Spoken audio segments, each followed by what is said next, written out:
ऐसी हैं जो अपने पति देव का मान सम्मान करती हैं, बाकी कोई नहीं करता, कोई नहीं करता। बताइए, सब लोग करते हैं। देखिए, सम्मान करना आपका परम कर्तव्य है।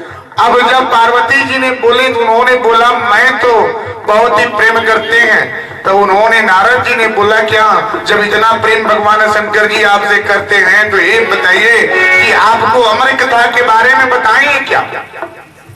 पार्वती जी के मन में क्या हुआ, प्रश्न आ गया, अरे भाई तुम्हें तो कभी सुनी ही नहीं अमर कथा क्या है, उन्होंने कभी बताया नहीं। नारद जी बोले हाँ यही तो बात है, वो आपसे छुपा के रखे हैं, छुपा दिए हैं, आपसे बताए नहीं है। तो कौन सा प्रेम है आप लोग के बीच में। पति और पत्नी में कभी भी क्या होना चाहिए, कभी भी छुपा के बातें नहीं रखना चाहिए। हमेशा एक दूसरे से दुख दर्द को सुनना चाहिए, देखना चाहिए कि आपके पास क्या पीड़ा है, क्या कष्ट है।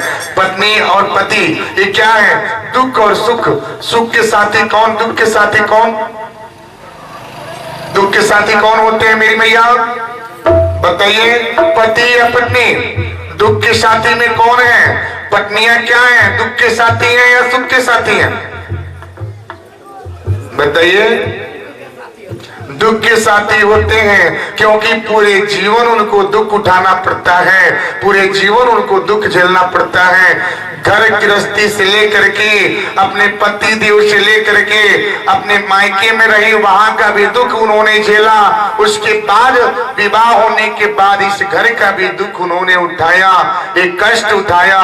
स्त्री के ऊपर हमेशा क्या है, दुख ही पड़ा है, हमेशा दुख ही पड़ता है, लेकिन सहती रहती है, सहती रहती है। आप देखें क्या, सीता जी को देखिए, उन्होंने अपने पति देव की मान सम्मान रखने के लिए उन्होंने वन मन में जाकर के उनके साथ जीवन व्यतीत किए। अपने पति देव के मान सम्मान रखने के लिए अहिल्या को भी पत्थर बनना पड़ा, अपने पति देव की मान सम्मान करने के लिए। अब यहाँ पे मीराबाई को विष का प्याला पीना पड़ा। और सोचिए, अहिल्या, अहिल्या का नाम सुना है आपने, सती अहिल्या। अहिल्या कौन थी बताइए, अहिल्या।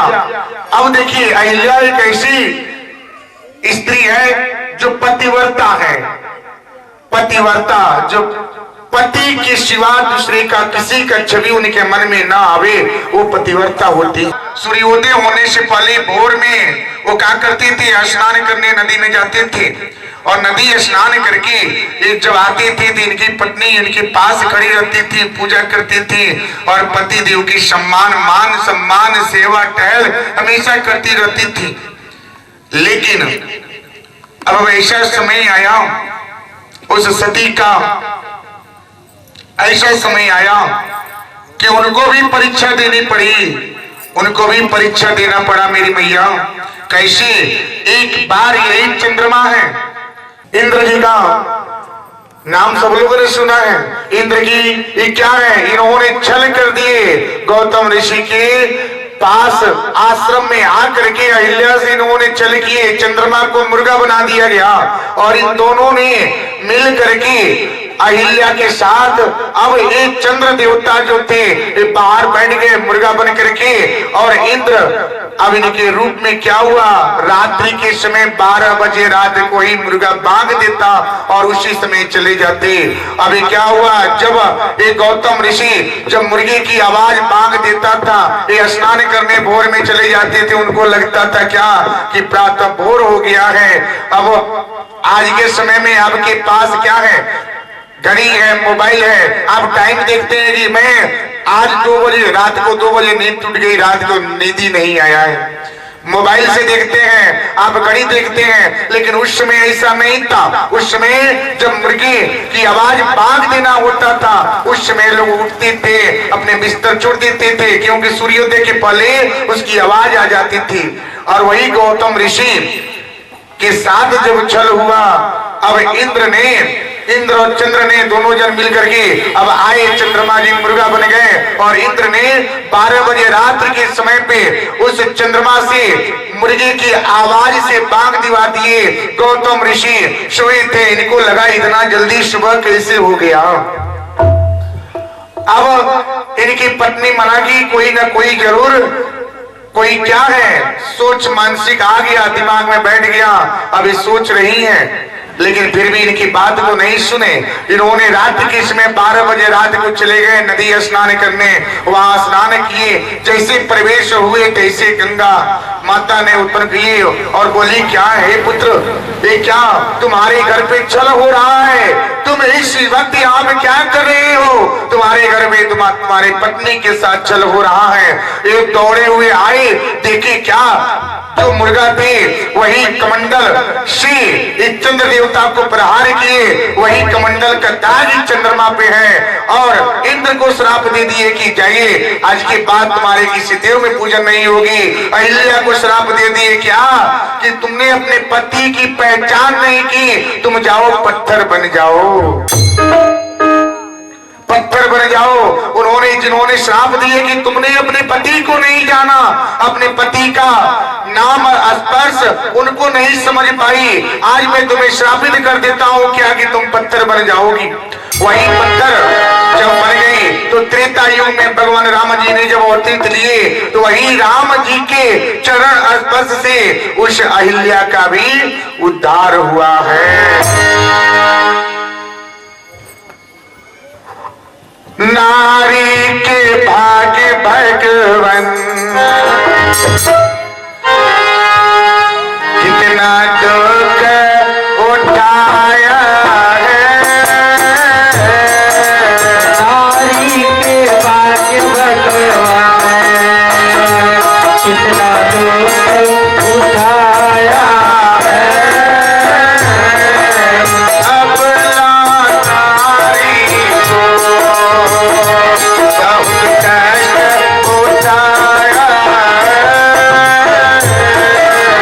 अबला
में जब भगवान जन्म लिए वही चरण स्पर्श से इनको क्या हुआ, इनको वापस मुक्ति मिली। जय हो दूता जी।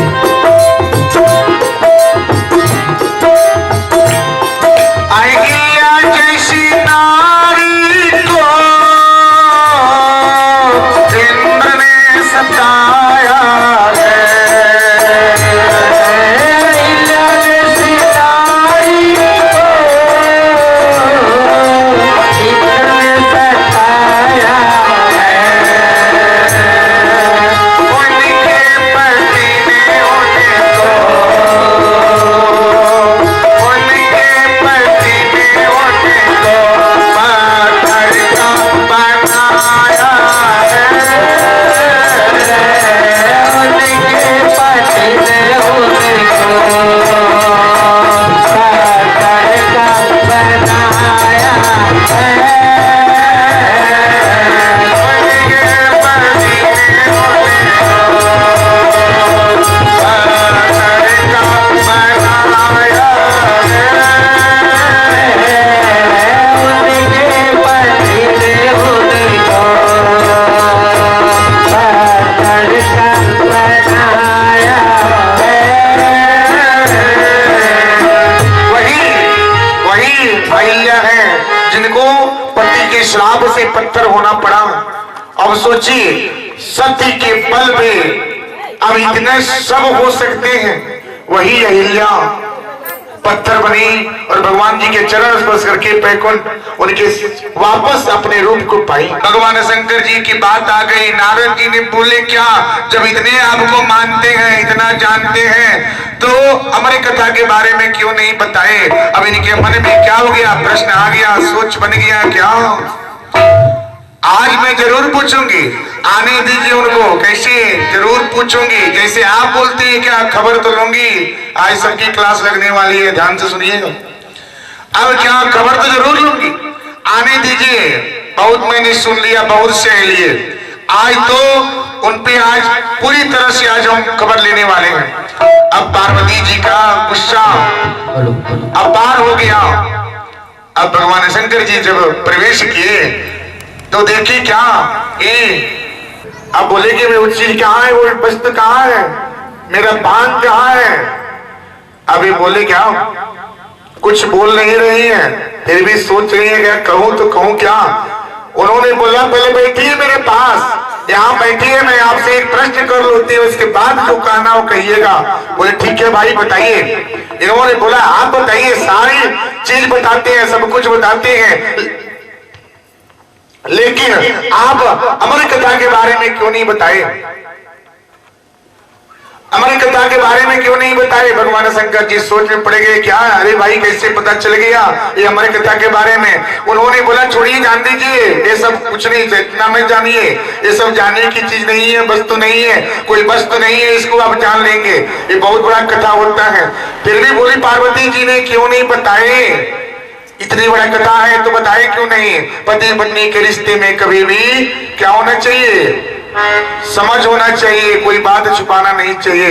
आपकी विवाह जब होती है ना तो 7 फेरे 7 वचन होते हैं, 7 वचन निभाए जाते हैं, लेकिन 7 वचन जो निभा ले वो क्या है, वही धर्म पत्नी है जो 7 वचन निभा लेती हैं। 7 वचन निभाया जाता है ना, 7 वचन होते हैं, 7 वचन निभा लिए तो धर्म पत्नी होती हैं जो पति की बातों को उल्लंघन नहीं करती।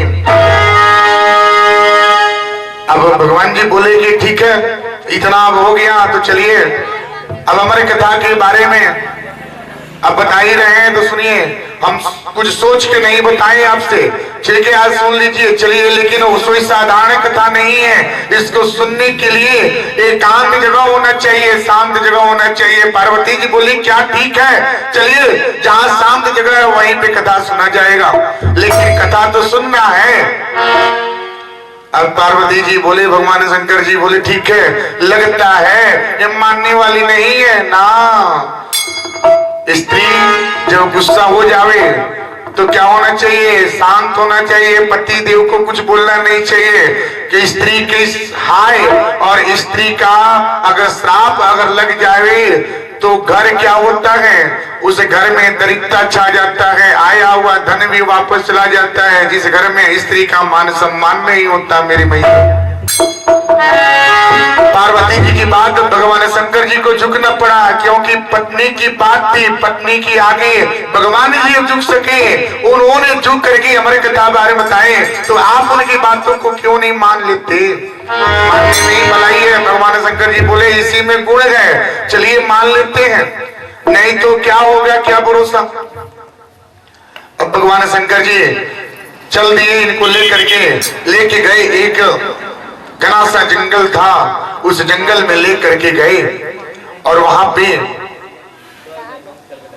जगह चुना गया, एकांत जगह। वहां पे एक बट वृक्ष का जगह लिया गया और वहां पे एक जीव तक का आगमन ना हो, वो जगह भगवान शंकर जी ने चुनाव कर लिए। कथा प्रारंभ होने से पहले उन्होंने भी प्रश्न कर लिए, क्या हम कथा तभी बताएंगे जब हमारे बातों को आप क्या करेंगे, सुनेंगे। हम कथा तभी प्रारंभ करेंगे जब उसके बारे में आप लोग क्या करेंगे, चिंतन करेंगे, मनन करेंगे, तभी कथा होगा। ये अमृत की कथा है। इस शास्त्र में जो बताया गया है क्या, कि जो माताएं, जो पुरुष, जो स्त्री अगर अमर कथा का श्रवण कर लें, उसके 7 जन्मों की पापें धुल जाती हैं, 7 जन्मों की पाप कट जाती हैं। एक कथा बहुत बड़ी कथा है। अब कथा प्रारंभ होने से पहले भगवान जी ने अब उनसे बोले, क्या हम कथा तभी सुनाएंगे जब आप ओंकारी पारेंगे। हो की आवाज होना चाहिए, हो की आवाज होना चाहिए। आपकी आवाज कैसा होना चाहिए, जोर से बोलिए, हमारे पास आवाज आना चाहिए। कैसा होना चाहिए, बोलिए। श्रीमन नारायण नारायण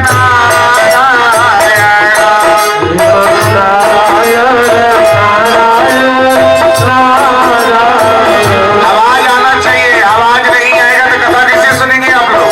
सब लोग लंबे लंबे ताली हाथ ऊपर करके ताली बजावें सुंदर से। श्रीमन नारायण नारायण नारायण, श्रीमन नारायण नारायण नारायण, श्रीमन नारायण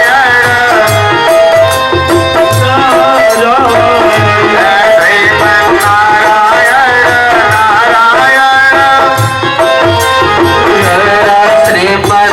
नारायण नारायण, श्रीमन नारायण नारायण नारायण, श्रीमन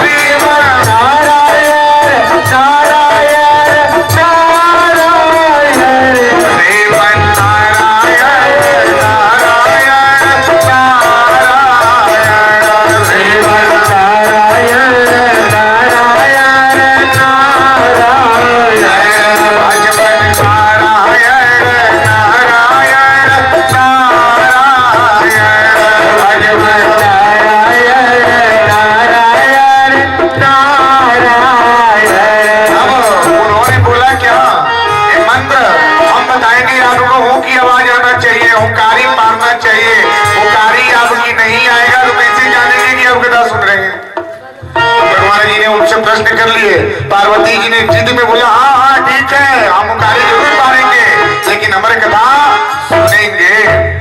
अब भगवान शंकर जी ने बोले, लगता है कि आज पीछा छूटने वाला नहीं है, किसी तरह से हम बच के निकलने वाले नहीं है। ये क्या है, अब फंस गए। अब उसके बाद अब ये बैठ गए, कथा शुरू हुआ।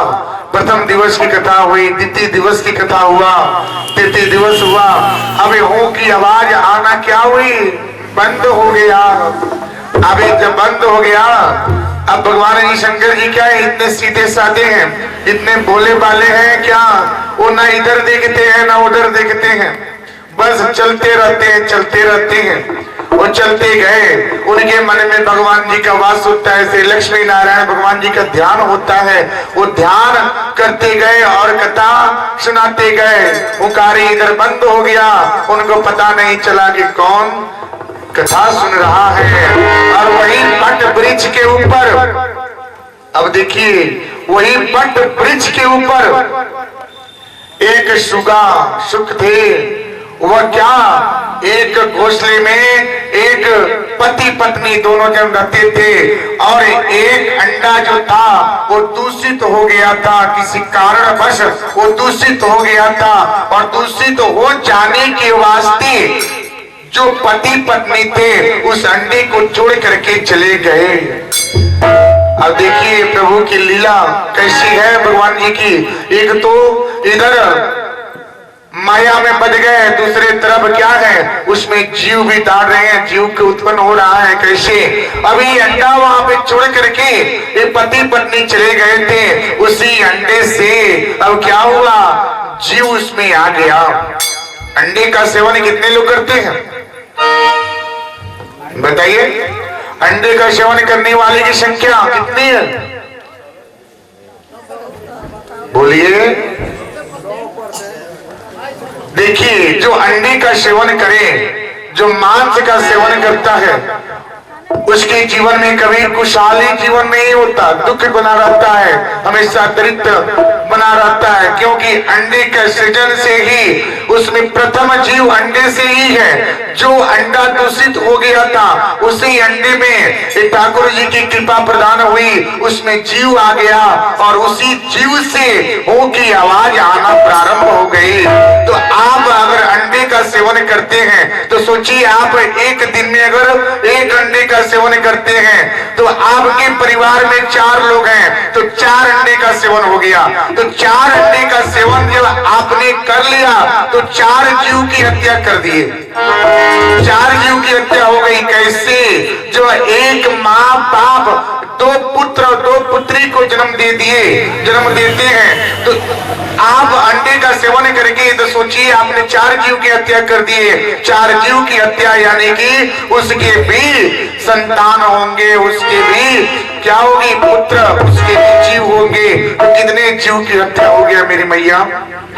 तो अंडे का सेवन, मांस का सेवन ना करें तो आपका जीवन क्या होता है, खुशहाल होता है। ये अंडा और मांस का सेवन, तामसी चीज का सेवन, ये हम लोग के लिए नहीं है, इंसान के लिए नहीं है। जो भगवान जी के भक्त होते हैं, जो ठाकुर जी के भक्त होते हैं, वो मांस का सेवन ना करते, कभी नहीं करते। क्योंकि मांस का भक्षण करने के लिए आपके देखिए कितने जंगल में बड़े बड़े जानवर होते हैं। आप शेर देखें, उसके बाद देखें बाघ देखें, तमाम जीव ऐसे हैं जो केवल मांस का सेवन करते हैं, मांसों का भक्षण करते हैं। हमारा और आपका कार्य नहीं है, हमारे लिए और आपके लिए क्या है, शुद्ध भोजन का सेवन करना। शुद्ध भोजन जो करता है उनके घर पे ठाकुर जी का वास होता है, श्री लक्ष्मी नारायण भगवान जी का वास होता है। मांस खाने वाले जीव जो जानवर हैं, उनके देखते हैं, आप देखे होंगे क्या, उनके दांत नुकीले होते हैं, लंबे लंबे, आगे क्या होता है, दांते होते हैं। क्या हमारा और आपका नुकीला दांत है? किसी ने देखा है बताइए? आपके पास भी शेर की तरह नुकीले दांत हैं? बोलिए ना, नहीं है ना। तो आपके लिए मांस नहीं है, उन लोगों के लिए प्रकृति ने मांस का भक्षण करने के लिए दिया है। क्योंकि उनको मांस को चीरना पड़ता है, उसको फाड़ना पड़ता है, उसे कच्चे मांस का सेवन करते हैं, इसलिए 2 नुकीले दांत होते हैं। आपके पास नुकीले दांत नहीं है, आपके लिए चबा चबा करके भोजन करना पड़ता है। इसमें दाल चावल सब्जी रोटी, इस जो शाकाहारी शुद्ध भोजन है वो भोजन आप करें तो आपके घर पे श्री ठाकुर जी की कृपा प्रदान हो और आपके घर पे श्री लक्ष्मी नारायण भगवान जी का समावेश हो। जिस घर पे अगर मांस का सेवन हो, आज के दिन लेकिन आज के डेट में अगर मांस का सेवन कर लिए, सुबह उठ करके आप बोलते हैं क्या नारायण नारायण नारायण, जल दे दिए, पूजा कर लिए, उसके बाद भोजन कर लिए, भगवान जी को आराध्य कर लिए, ऐसे घर पे दोष लगता है।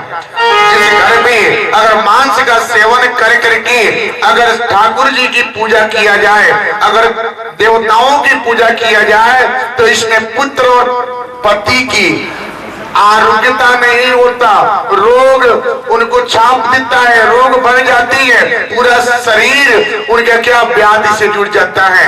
आप एक संत को देखिए, एक महात्मा को देखिए, वो क्या करते हैं, वो संत महात्मा जो होते हैं वो हमेशा ठाकुर जी की पूजा करते हैं, भोग लगाते हैं, मंदिर की धुलाई करते हैं, ठाकुर जी की द्वार की पूजा करते हैं, उनकी सफाई करते हैं, और उनके लिए बिना लहसुन और बिना तामसी चीज का भक्षण नहीं करते। लहसुन प्याज का कभी भी मंदिर में सेवन नहीं होता, आज तक नहीं है, वो कभी भी लहसुन प्याज का सेवन नहीं करते, और उनका शरीर क्या होता है, चमकता रहता है। और आप हफ्ते में 2 बार मांस का भक्षण कीजिए और उसके बाद देखिए आपके शरीर में कितनी सारी बीमारियां लग जाती हैं, आपके पास बीमारियां लग जाता है। आप मांस का सेवन करते हैं, किसी का किडनी, किसी का गुर्दा, किसी का फेफड़ा, किसी का क्या है पथरी, किसी का तमाम प्रकार की बीमारियां पेट में लग जाती हैं, जिसको चीड़-फाड़ करना शुरू हो जाता है। आप मांस का सेवन करते हैं और डॉक्टर आपके मांस का चीड़-फाड़ करके आपके शरीर की बीमारियों को क्या करते हैं, दूर करते हैं।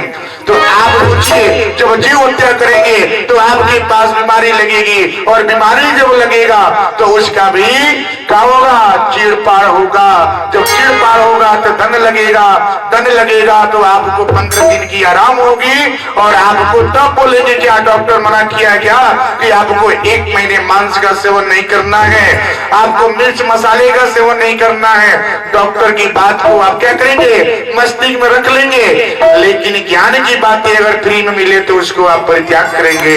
इसको आप ग्रहण कीजिए और इसको आप अपने पास रखिए। जिस घर में ठाकुर जी का भोग लगे, जो माताएं सोमवार के दिन, शुक्रवार के दिन, गुरुवार के दिन, मंगलवार के दिन जो अगर व्रत रखें, तो उनके घर पे भी अगर मांस अगर आवे तो उसको वर्जित करा दें, क्योंकि व्रत में कभी भी तामसी चीज का महक वहां तक नहीं आना चाहिए। जिस घर में आप रहते हैं, अगर आप तामसी चीज की महक भी आपके परिवार में आ गया, आपके दरवाजे में प्रवेश हो गया, वो व्रत खंडित हो जाता है, जिससे आपको अनेकों रोगों का सामना करना पड़ता है मेरे भैया। तो आप मांस का सेवन न करें और इसको दूर करें, इसको परित्याग कर दें। श्रीमद् भागवत कथा में मांस खाने वाले का व्यक्ति का जो जन्म होता है वो किसका, कीड़े मकोड़े का जन्म होता है। ध्यान से सुनिएगा, जो मांस का भक्षण करता है उसको कीड़े मकोड़े का जन्म होता है, उसकी आयु क्या होती है, चिड़ भर बदलता रहता है, अनेकों प्रकार के जन्म लेने के बाद उसको कष्टों का सामना करना पड़ता है।